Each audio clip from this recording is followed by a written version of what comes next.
بسم اللہ الرحمن الرحیم۔ السلام علیکم پیارے ویورز، آج ہم سننے جا رہے ہیں حضرت آدم علیہ السلام کا جنت میں ٹھہرنا اور حوا کا زوجہ بننا۔ حضرت آدم علیہ السلام ایک مدت تک اکیلے زندگی بسر کرتے رہے، مگر اپنی زندگی اور راحت و سکون میں ایک وحشت اور خلا محسوس کرتے رہے اور ان کی طبیعت اور فطرت میں کسی منصت و غمخوار کی یاد نظر آتی تھی۔ چنانچہ اللہ تعالیٰ نے حضرت حوا کو پیدا کیا اور حضرت آدم اپنا ہمدم اور ساتھی پا کر بہت خوش ہوئے اور دل میں اطمینان محسوس کیا۔ حضرت آدم و حوا کو اجازت تھی کہ وہ جنت میں رہ سکیں اور اس کی ہر چیز سے فائدہ اٹھائیں، مگر ایک پیڑ کو نشان زد کر کے بتا دیا گیا کہ اس کو نہ کھائیں بلکہ اس کے پاس تک نہ جائیں۔ اب ابلیس کو ایک موقع ہاتھ آیا اور اس نے حضرت آدم و حوا کے دل میں یہ وسوسہ ڈالا کہ یہ پیڑ جنت کا پیڑ ہے، اس کا پھل کھانا جنت میں ہمیشہ آرام و سکون اور اللہ کا قرب پانے کی ضمانت دیتا ہے، اور قسمیں کھا کر ان کو بتایا کہ میں تمہارا خیر خواہ ہوں، دشمن نہیں ہوں۔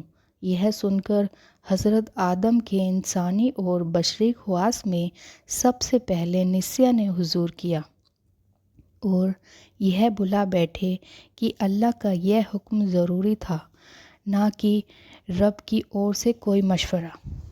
آخر کار جنت کے ہمیشہ قیام اور اللہ کے قرب کے عزم میں لغزش پیدا کر دی۔ انہوں نے اس پیڑ کا پھل کھا لیا۔ اس کا کھانا تھا کہ بشری لوازم ابھرنے لگی۔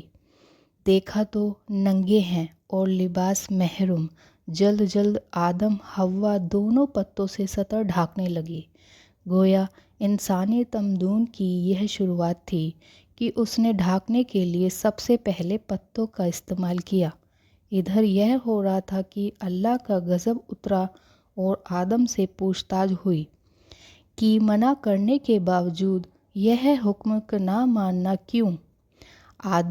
آخر آدم تھے، اللہ کے دربار کے مقبول تھے، اس لیے شیطان کی طرح مناظرہ نہیں کیا اور اپنی غلطیوں کو طاولہ کے پردے میں چھپانے کی بے مطلب کی کوشش سے باز رہے۔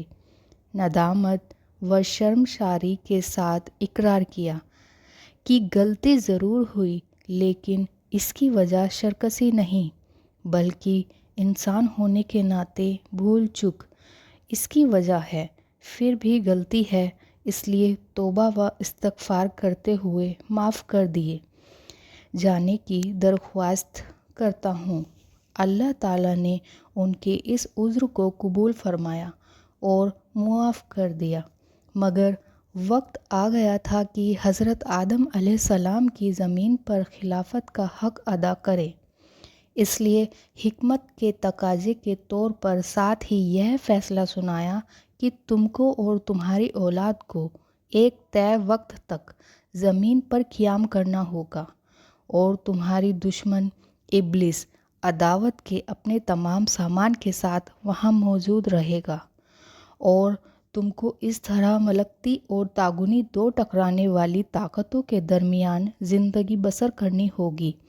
اس کے باوجود اگر تم اور تمہاری اولاد مخلص اور سچے بندے اور سچے نائب ثابت ہوئے تو تمہارا اصل وطن جنت ہمیشہ کی طرح تمہاری ملکیت میں دے دیا جائے گا۔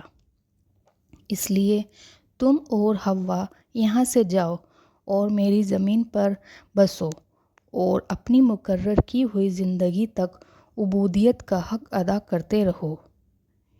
اس طرح انسانوں کے باپ اور اللہ تعالیٰ کے خلیفہ آدم علیہ السلام نے جیون ساتھی حضرت حوا کے ساتھ اللہ کی زمین پر قدم رکھا۔